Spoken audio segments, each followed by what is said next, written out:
12টা বাজিলে মানুহে শুই আছে। মই এতিয়া সহজ নাৰিকল, বুট, আপেল, কমলা 11টা বজাত খাম। পিঠা আনিছিলোঁ,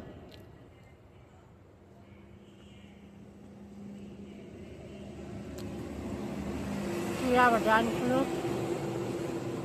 চাহ খালোঁ।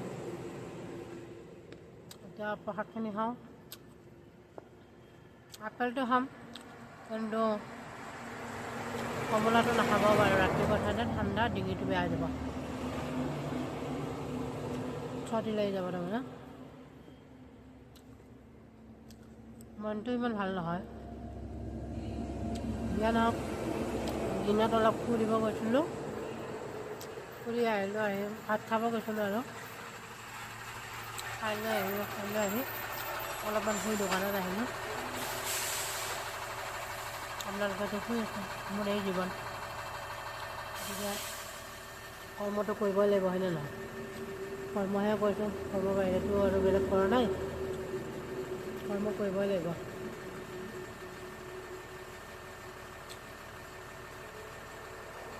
মোৰ নিচিনাকৈ এনেকৈ ৰাতি কাম কৰাৰ পাছত বহুতো আছে, হয়নে নহয়? অকল ময়ে কৰি থকা নাই, কিন্তু মাজে সময়ে কেতিয়াবা ৰেষ্ট ল'ব খুব মন যায়। পূৰা আগতে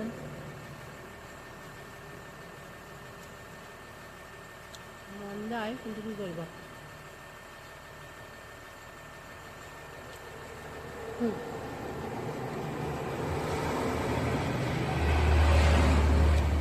বাহিৰত এখন ট্ৰাক ৰাখি থৈছে, 16 চকীয়া ট্ৰাক। 16 চকীয়া ট্ৰাকবিলাকত চাবচোন, খুব সিহঁতে মালা চালা কিবা কিবি আলায় আৰু গাড়ী এখনৰ পিছফালে এডাল চিকিমিকি লাইট এডাল আলাই থৈছে। তাত পকাৰ কুকুৰ এটা গ'ল এনেকৈ খেলি আছে।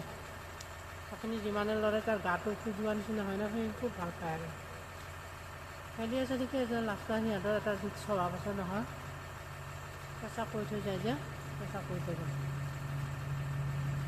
আপোনালোকে নেদেখালে বাৰু, মই চালোঁ, মই দেখিলোঁ। এতিয়া নহওক, ময়ো এনেকৈ খাই লৈ বহি আছোঁ। আলহী এইবাৰ খবৰ ক'তো যোৱা নাই আৰু নাযাওঁ। যিমান যি নকৰক, কোনো আপোন নহয়। চব আপোন, কিন্তু সময়ত চব পৰ আৰু চিন্তা আকৌ মানে নিজৰ বুলি ভাবি গৈ কথা শুনি বেয়া অপমান পোৱাত